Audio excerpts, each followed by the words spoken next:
Instructions. You will hear a number of different recordings, and you will have to answer questions on what you hear. There will be time for you to read the instructions and questions, and you will have a chance to check your work.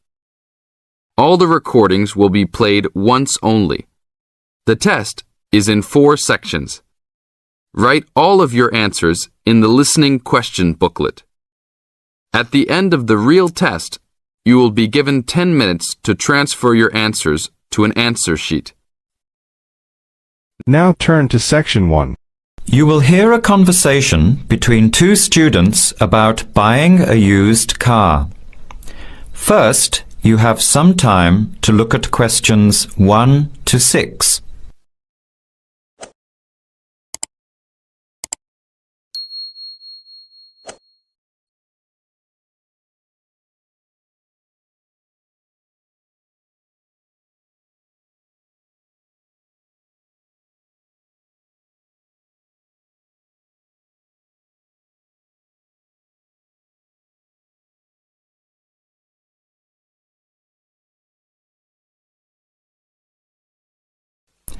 Answer the questions as you listen. You will not hear the recording a second time. Listen carefully to the conversation and answer questions 1 to 6.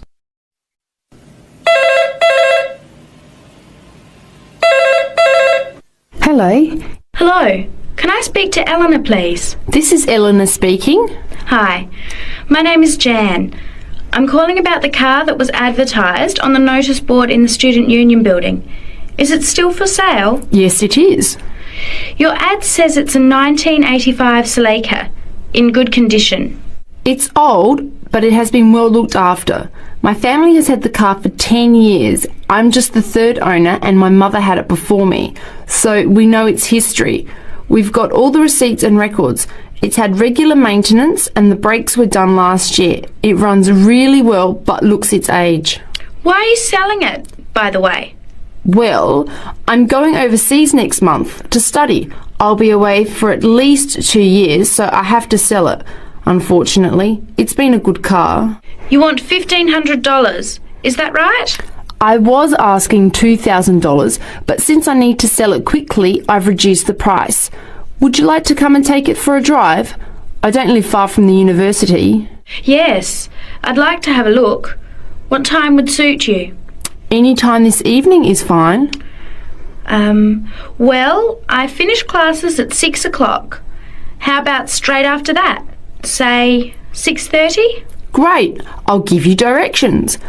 When you leave the main gate of the university, turn left on South Road and keep going until you get to the Grand Cinema.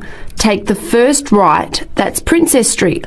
I'm at number 88 on the right. So it's 80 Princess Street? No, it's 88 Princess Street and the suburb is Parkwood. You'll see the car parked in front. It's the red one with the for sale sign on it. Okay, thanks Eleanor. I'll see you later. Bye. Before you hear the rest of the conversation, you have some time to look at questions 7 to 10.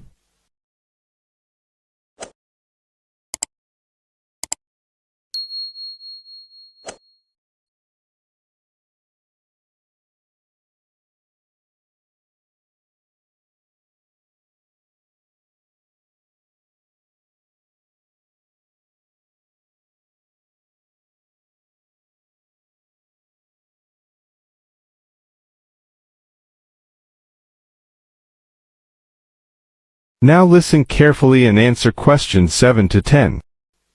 Later that day, at the university, Jan meets up with her friend Sam and tells him about the car. Hi Sam. Hey Jan, what's happening? I'm glad I ran into you. I've decided I have to get a car.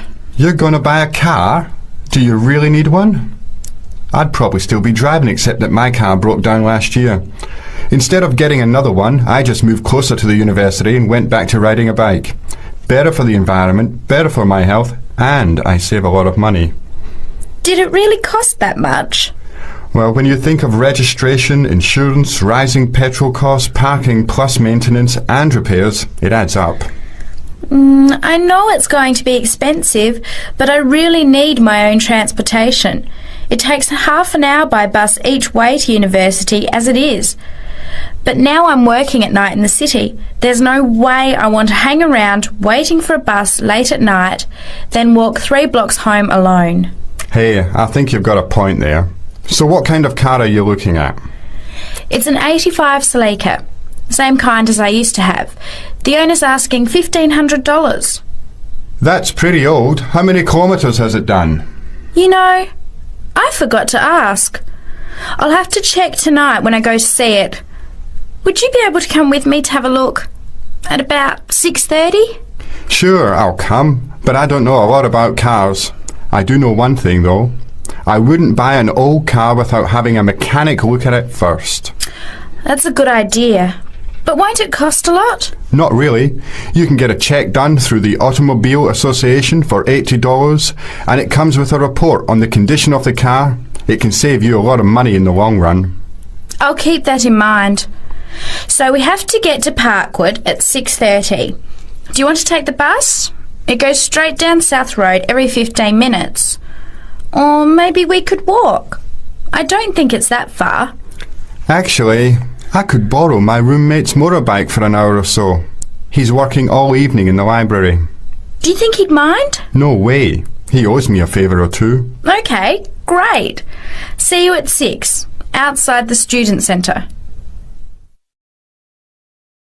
That is the end of part 1. You now have half a minute to check your answers.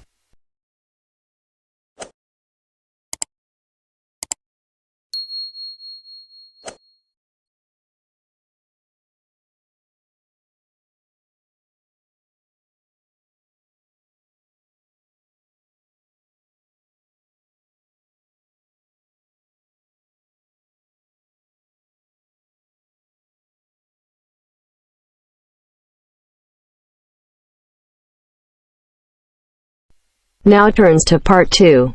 Part 2. You will hear a talk by a tour guide. First, you will have some time to look at questions 11 to 17.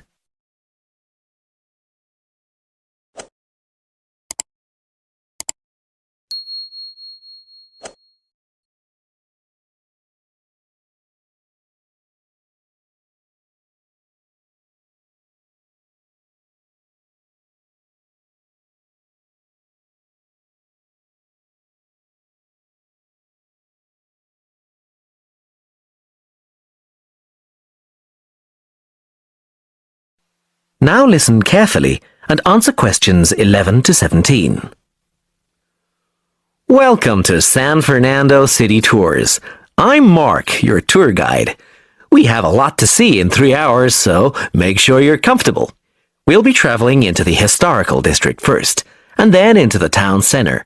After that, it's out to the harbor, and we'll finish up at the lighthouse, just past the harbor. That will take us up to midday, and after that, you're free to do what you want. At the lighthouse, you'll have a chance to visit the tea room and take photographs of the magnificent coastline. Now, as we have only 3 hours, we won't be able to take you around the shopping district, but we think you'd prefer to look around the shops there in your own time anyway. San Fernando has some well-known tourist attractions, the lighthouse, for example, and the National Library. However, the little-known military museum is not to be missed. Be sure to visit before you leave. Now, there's a lot to do in San Fernando. Indeed, there really is something for everyone. For those who love the water, I can recommend a trip on the Seafarer, one of the most famous boats on the San Fernando River. It does an evening trip with a 3-course meal included. It's great fun for everyone, but especially for young people in their teens or 20s. After 9, there's a disco on the boat, and it gets really lively. Then there's a climbing wall near the town center. It's incredibly popular, with a large wall for expert climbers and a smaller wall for novices. There's a junior wall and a creche, so it's a great day out for those of you with kids. And if you like walking, there's some great walking tours. The City Sights tour is highly recommended, as is the walking tour by the coast. But that one's only for the fit, not really suitable for children or the elderly. For more mature people, or those less able to get around, I would suggest a tour around the vineyards. It can be done in the luxury of a coach, and it's a wonderful way to explore the region's wines.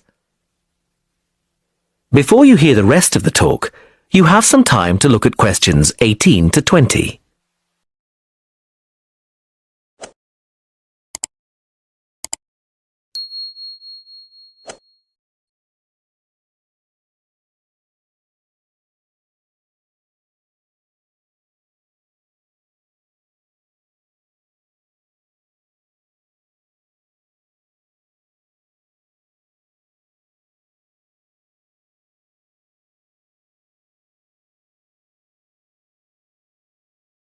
Now listen and answer questions 18 to 20.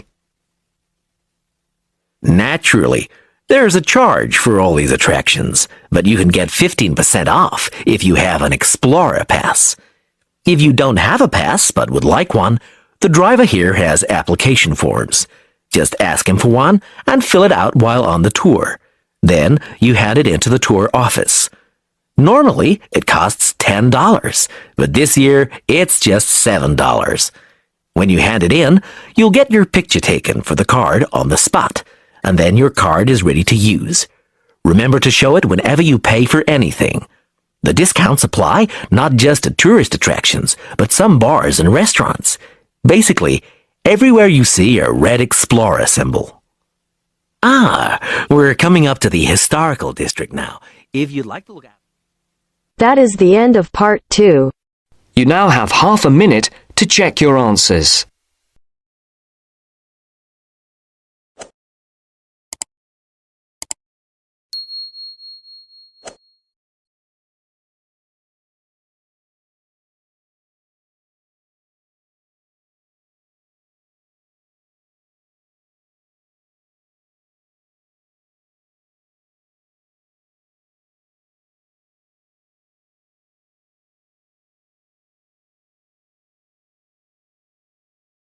Now turns to part 3.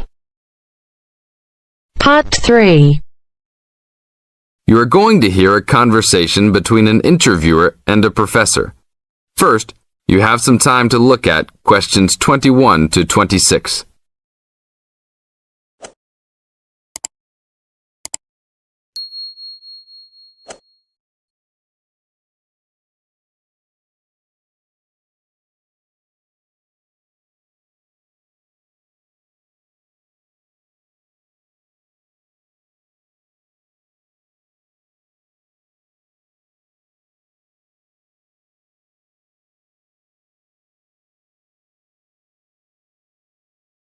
Now listen to the tape and answer questions 21 to 26.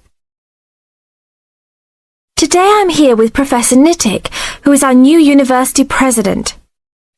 He has been a professor for 20 years and teaches many of the best classes on campus. I know many of you have had him as a teacher and know of his brilliance. Good morning, Professor Nittick. Thank you for stopping by the student station. Thank you for having me here. It is always great to get to meet many of the students who are involved with our school. I haven't been here since 2 years ago. Yes, I remember at that time you were still teaching every semester.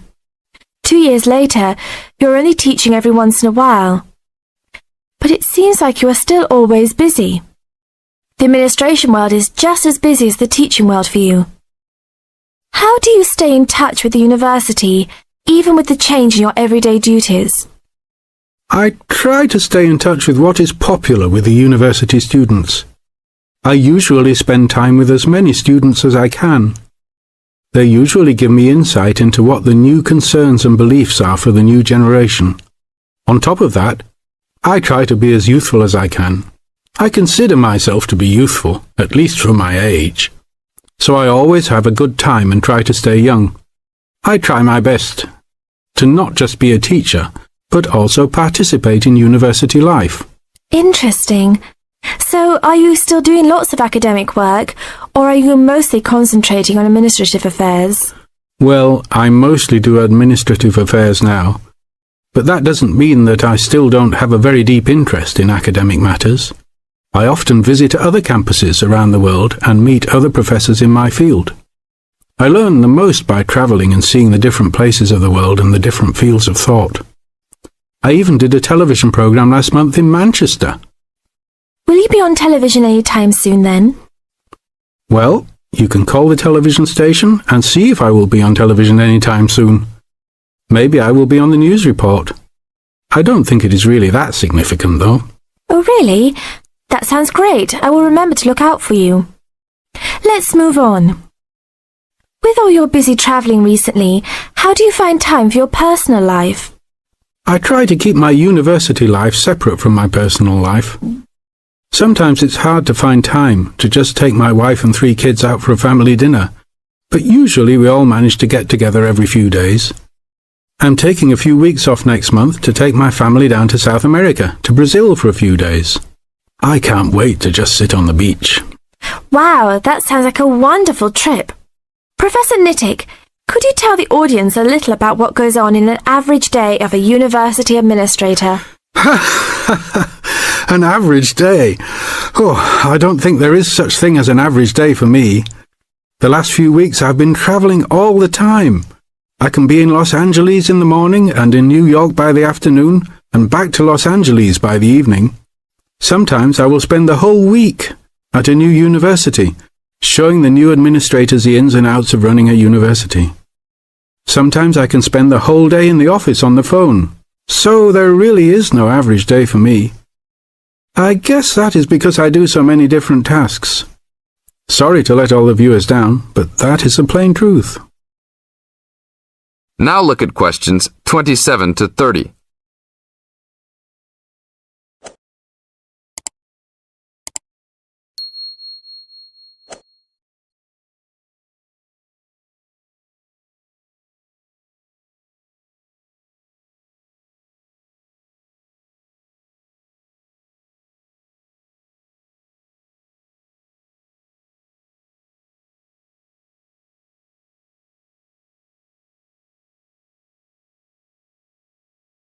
Now listen to the tape and answer questions 27 to 30. Well, I guess I can sum it up for them. You are a busy man. That is probably a good description. So, are there any immediate plans for the coming few weeks? Well, I'm in Los Angeles for the next 2 days, and then I fly to Colorado to meet a new prospective professor for our university. I will be in Colorado for about a week. Then I go to Japan for the next 10 days to meet with our university branch in Japan about record sales there. After that, I return to Los Angeles for a week, just in time for the graduation of the class of 2001. There you have it, my next month's schedule. Thank you very much, Professor Nittick. I always enjoy having you on our show. We hope to have you back on our show next time. That is the end of part 3. You now have half a minute to check your answers.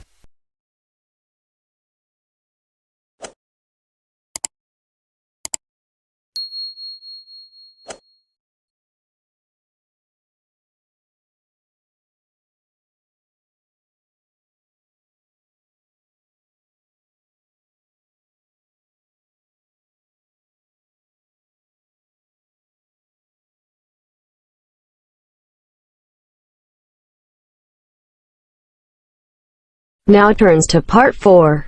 Part 4. You will hear part of a lecture on the current and future use of mobile phones. First, you have some time to look at questions 31 to 40.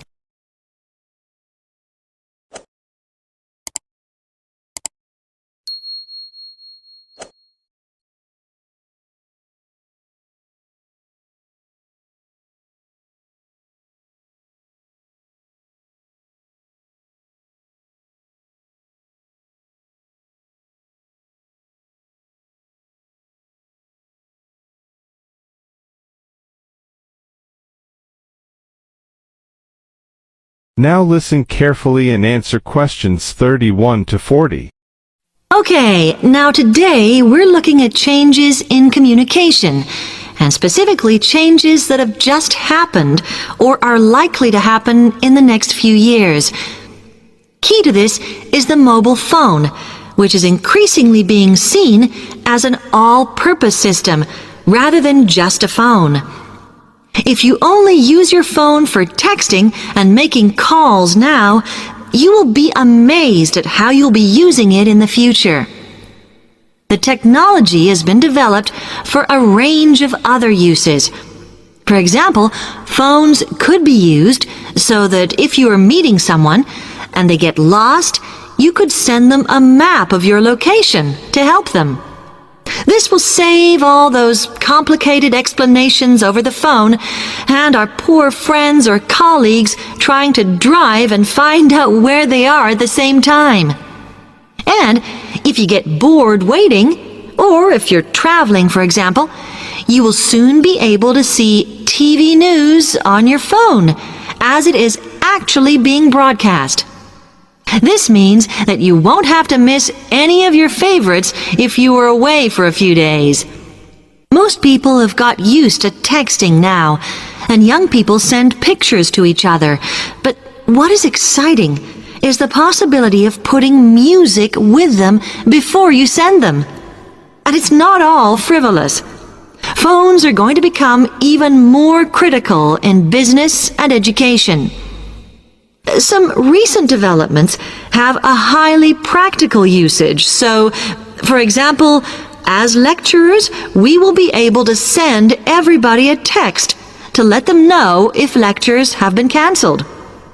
And the new phones could have a further use in education, as well as business, as they will enable us to go to any destination, such as when we are doing a field trip, for instance. And from there, to send data directly to a computer so that we can access it when we get home. This means we will no longer be limited by what the phone can store. And it's interesting to look at the different ways that men and women use phones now, as that does affect how the technology will develop. Some research has been done on how people use phones, and some of the results are surprising. One of the increasing usages of mobile phones is to get all sorts of data, such as phone numbers, the weather, train times, etc. And while there's been an attempt to set up connections with things that women might be interested in accessing, it is overwhelmingly men who do this. But what about the traditional use of a phone? To speak to people? I suppose we would predict that it is mainly women who use phones as a method of contact for friends and family, but, in fact, the genders exploit this facility equally. I've spoken about the increased business usages that phones will offer, and I suppose we would associate this usage with men. The survey picked up, though, that women are often working from home or catching up with work in the evenings, so they use phones in this way as much as men do. Most of us are aware we can store photos on our phones. It's an ideal method of capturing a moment wherever you are. Women tend to be the group that keep photos on their phones, but it seems that men use their phones to actually take pictures much more than women do. And of course, all this knowledge affects the marketing that the companies will do in order to sell the phone. That is the end of part 4. You now have half a minute to check your answers.